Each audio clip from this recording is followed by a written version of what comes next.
Who is your life partner?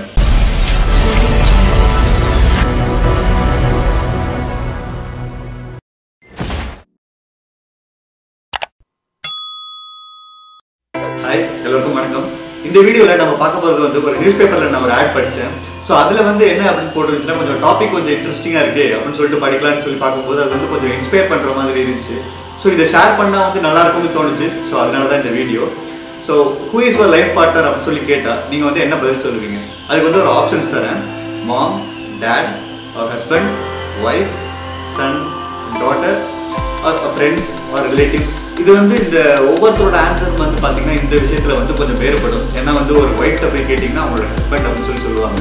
ஒரு ஹஸ்பண்ட்ட போய் கேட்டீங்கன்னா வந்து அவங்களோட வைஃப் அப்படின்னு சொல்லி சொல்லுவாங்க. ஸோ இந்த மொரட்டிசிங்கன்னு சொல்லிட்டு சுற்றி திரிகிறாங்க பார்த்தீங்களா, அவங்கள்ட்ட போய் கேட்டிங்கன்னு வச்சுக்கோங்களேன் மாம்னு சொல்லுவான். ஏன்னு கேட்டால் தாய் இல்லாமல் நான் இல்லைன்னு சொல்லிட்டு ஒரு எம்ஜிஆர் பட்ட மாதிரி போய்கிட்டே இருக்கும். ஸோ அவனெல்லாம் வந்து நம்பவே கூடாது.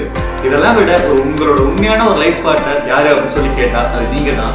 ஸோ இது வந்து கொஞ்சம் வேடாகவும் இருந்துச்சு, கொஞ்சம் திங்க் பண்ணுற மாதிரி இருந்துச்சுன்னு சொல்லிட்டு நான் மேலே படித்தேன். ஸோ அதில் என்ன போட்டுருந்துச்சு அப்படின்னா உங்களோட ஒரு உண்மையான லைஃப் பார்ட்னர் உங்களோட உடம்பு தான் அப்படின்னு சொல்லி போட்டுருந்துச்சு. ஏன்னா வந்து ஒன்ஸ் வந்து உங்களோட உடம்பு வந்து உங்களுக்கு ரெஸ்பாண்ட் பண்ணல அப்படின்னா இந்த உலகத்தில் வந்து உங்க கூட யாருமே இருக்க மாட்டாங்க. ஸோ இதுதான் வந்து உண்மை.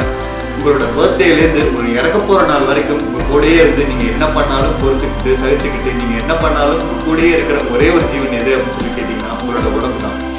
அவங்களோட உடம்பு வந்து பார்த்துக்கிறது வந்து உங்களோட முழுக்க உங்களோட ரெஸ்பான்சிபிலிட்டி தான். ஸோ வந்து அது வந்து ஒரு ப்ரொபோஷனல் அப்படின்னு நம்ம சொல்லலாம். நீங்கள் வந்து எவ்வளோ தூரம் அதை கேர் எடுத்து பார்த்துக்கிறீங்களோ அது உங்களை அவ்வளோ தூரம் கேர் எடுத்து பார்த்துக்கணும். ஸோ வந்து நீங்கள் வந்து தூக்கி போட்டு போயிட்டீங்க அப்படின்னா அதுவும் உங்களுக்கு சீனு தூக்கி வீசிட்டு போய்கிட்டே இருக்கும். ஸோ இதுதான் வந்து ரியாலிட்டி. ஸோ உங்கள் உடம்பு வந்து நீங்கள் எப்படி பார்த்துக்கிறீங்க அப்படிங்கிறதுக்கு ஒரு 4 விஷயம் இருக்குங்க. ஸோ அந்த 4 விஷயத்தை வச்சு வந்து நீங்கள் வந்து எப்படி உங்கள் உடம்பை பார்த்துக்கிறீங்க அப்படின்னு சொல்லிட்டு நீங்கள் வந்து ஈஸியாக கெஸ் பண்ணிடலாம். அதில் ஃபர்ஸ்ட் விஷயம் என்ன அப்படின்னு சொல்லி பார்த்தீங்கன்னா what do you eat. So நீங்கள் என்ன சாப்பிட்றீங்க அப்படிங்கிற ஒரு விஷயம். செகண்ட் விஷயம் வந்து what do you do for being a fit. So வந்து நீங்கள் வந்து ஃபிட்டாக இருக்கிறதுக்கு உங்கள் உடம்புக்கு வந்து நீங்கள் என்னெல்லாம் பண்ணுறீங்க அப்படின்ற ஒரு விஷயம்.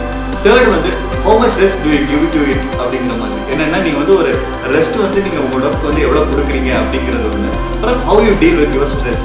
ஸோ வந்து உங்களோட ஸ்ட்ரெஸ்ஸை வந்து நீங்கள் வந்து எப்படி கையாளுறீங்க, அதாவது உங்களோட மன உளைச்சலை வந்து நீங்கள் வந்து எப்படி கையாளுறீங்க அப்படிங்கிற ஒரு விஷயம் தான்.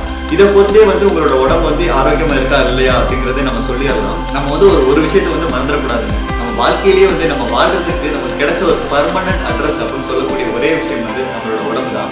ஸோ அதுதான் வந்து மற்றவங்களால வந்து நம்மகிட்ட வந்து ஷேர் பண்ணிக்க முடியாத கிடைச்ச ஒரே ஒரு சொத்து அப்படின்னு நம்ம வந்து சொல்லலாம். அது வந்து எப்படின்னு கேட்டிங்கன்னா ஒரு மணி வந்து நம்ம காசு வந்து நம்ம இன்றைக்கி சம்பாதிக்கலாம், இன்றைக்கி வரும் நாளைக்கு போகும், எப்போ வேணாலும் நம்ம சம்பாதிச்சுக்கலாம். அதே மாதிரி ஃப்ரெண்ட்ஸோ ரிலேட்டிவ்ஸோ வந்து எதுவுமே வந்து நிரந்தரம் கிடையாது. என்றைக்கும் வந்து அதெல்லாம் வந்து ஒரு சூழல்களை பொறுத்து. நம்ம உடம்புக்கு நம்மளை தவிர வேறு யாருமே வந்து ஹெல்ப் பண்ணுறதுக்கு இல்லை அப்படிங்கிற ஒரு விஷயத்தை நம்ம உணர்ந்து தான் ஆகணும்.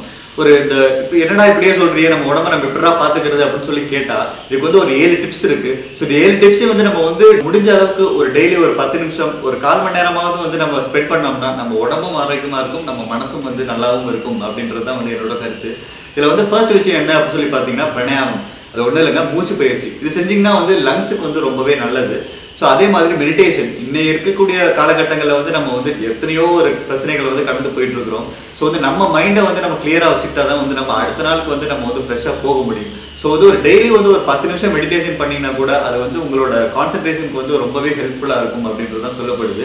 அதே மாதிரி உங்கள் உடல் வந்து ஒரு ஆரோக்கியமாக இருக்கணும். ஹெல்த் இஸ் வெல்த் அப்படின்ற மாதிரி தான் சொல்லுவாங்கல்ல, அது மாதிரி தான். ஸோ உடல் ஆரோக்கியமாக இருந்தால் நம்ம வந்து எவ்வளோ வேணாலும் நம்ம வந்து சம்பாதிக்கலாம் அப்படிங்கிறது தான் உண்மை. ஒரு டெய்லி வந்து ஒரு 1/4 மணி நேரம் எந்திரிச்சு ஒரு யோகாசனாஸ் பண்ணால் கூட அதுவே போதும் நம்ம உடம்புக்கு. ஃபோர்த் வந்து என்ன அப்படின்னு சொல்லி பார்த்தீங்கன்னா வாக்கிங் பண்ணுங்க. அது பெரியவங்களுக்கு நம்ம எல்லாருக்குமே சொல்கிறது தான். ஏன்னா வந்து ஹார்ட் பீட்டுக்கு வந்து ரொம்பவே நல்லது. ஏன்னா வந்து பம்ப் பண்ணி கொடுக்கும் ஹார்ட் பீட்டை அப்படின்னு நம்ம சொல்லப்படுது. அது என்னென்னா டெய்லி வந்து ஒரு 1/4 மணி நேரம் காலையிலையும் சாயங்காலம் வந்து ஒரு 1/4 மணி நேரம் போனாலே நம்ம உடம்புக்கு வந்து அதை விட வந்து ஹார்ட்டுக்கு வந்து நம்ம பண்ணக்கூடிய ஒரே நல்ல விஷயம் தான், வேறு எதுவுமே கிடையாது அப்படின்ற மாதிரி தான் சொல்கிறாங்க எல்லாருமே. அடுத்து வந்து நம்ம வந்து குட் ஃபுட்டு எடுத்துக்கணும். இன்னைக்கு காலகட்டங்களில் எதுவுமே குட் ஃபுட் இல்லை, அது உண்மை தான். பட் இருந்தாலும் நம்மளால் முடிஞ்ச அளவுக்கு நம்ம உடம்பு வந்து பார்த்துக்கிறதுக்காக கொஞ்சம் நல்ல ஃபுட்டாக எடுத்துக்கிட்டா ரொம்பவே நல்லது. அது ஏன்னா வந்து இன்டெஸ்டைன்ஸ் எல்லாத்துக்குமே வந்து அது வந்து இந்த புண்ணு இதெல்லாம் இல்லாமல் நம்ம உடம்பை நல்லா வச்சுக்கிறதுக்காக ரொம்ப யூஸ்ஃபுல்லாக இருக்கும். கடைசியாக இருக்கக்கூடிய 2 விஷயம் என்ன அப்படின்னு சொல்லி பார்த்தீங்கன்னா நல்லதே நினைப்போம், அது வந்து நமக்காக, நல்லதே செய்வோம், அது வந்து இந்த உலகத்துக்காக. ஸோ இதை ஃபாலோ பண்ணிங்கன்னா முடிஞ்ச அளவுக்கு வந்து நீங்கள் உங்கள் உடம்பு வந்து ஆரோக்கியமாக பார்த்துக்கலாம் அப்படின்னு சொல்லி நான் நினைக்கிறேன். இந்த வீடியோ பிடிச்சிருந்தா லைக் பண்ணுங்கள், ஷேர் பண்ணுங்கள். ஏதாச்சும் கருத்துக்கள் இருந்துச்சுன்னா கீழே கமெண்ட்டில் போஸ்ட் பண்ணுங்கள். இந்த சேனலில் புதுசாக நீங்கள் வீடியோஸ் பார்த்தாலோ இனிமேல் நீங்கள் வீடியோஸ் பார்க்கணும் அப்படின்னு சொல்லி நினச்சிங்கனாலோ ஜி டிஜிட்டல் மீடியாவுக்கு சப்ஸ்கிரைப் பண்ண மறந்துடாதீங்க. கூடிய சீக்கிரம் உங்களை அடுத்த வீடியோவில் சந்திக்கிறேன். வணக்கம்.